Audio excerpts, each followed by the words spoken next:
Hi, my name is Tayler Douglas, and I'm going to be presenting a case study on the hypoxia-inducible factor 1 gene.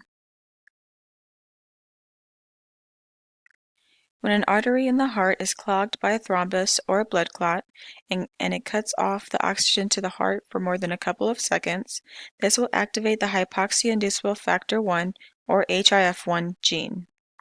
There are two parts of the HIF1 gene, HIF1 alpha and HIF1 beta.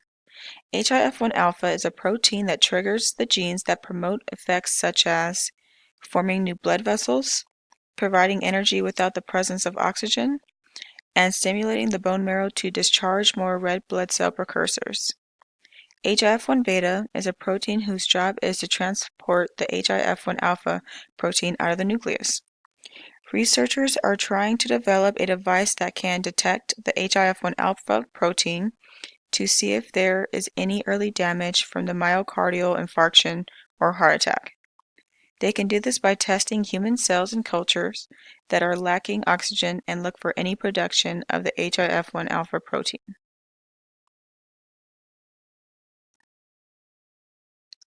Why I chose this case. I chose this particular case because it seemed to be very interesting to me. I wanted to find a case study that I would be able to get into and keep my attention. I am a medical professional, so anything pertaining to the body and how it works catches my attention immediately. Also, I want to become a radiologist, so I'm going to need to know how the body functions. Question 1. The mRNA that encodes the HIF1 alpha protein is how many bases long?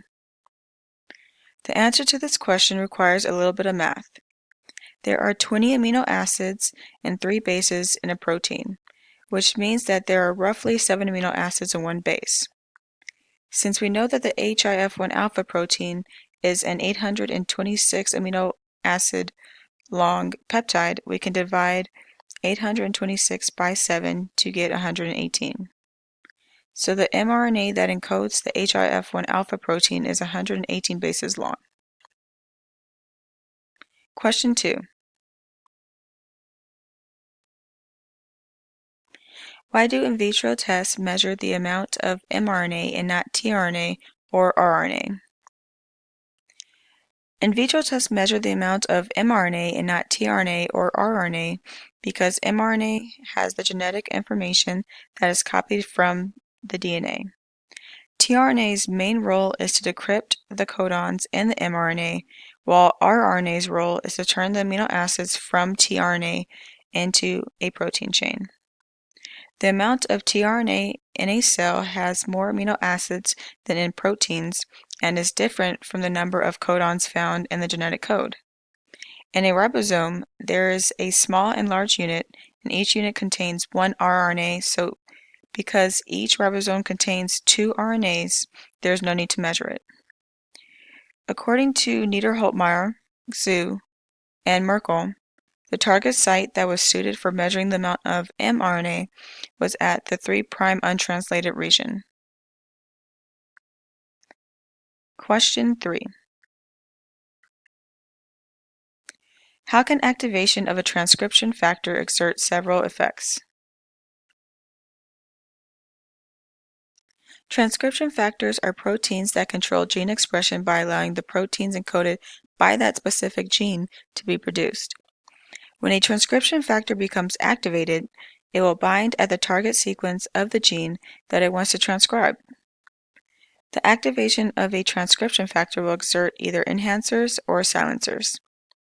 Enhancers are cis-activating sequences that help promote the gene expression by activating transcription, while silencers use repressors to obstruct activators and decrease transcription.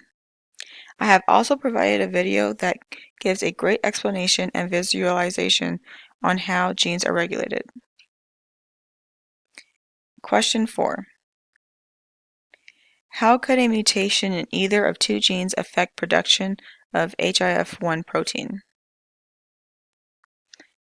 In order to produce the HIF1 gene, the C-terminal activation domain, or CTAD, of the HIF1 alpha and HIF2 alpha proteins must be able to bind to the CH1 domain of the CREB binding protein, or CBP, and P300.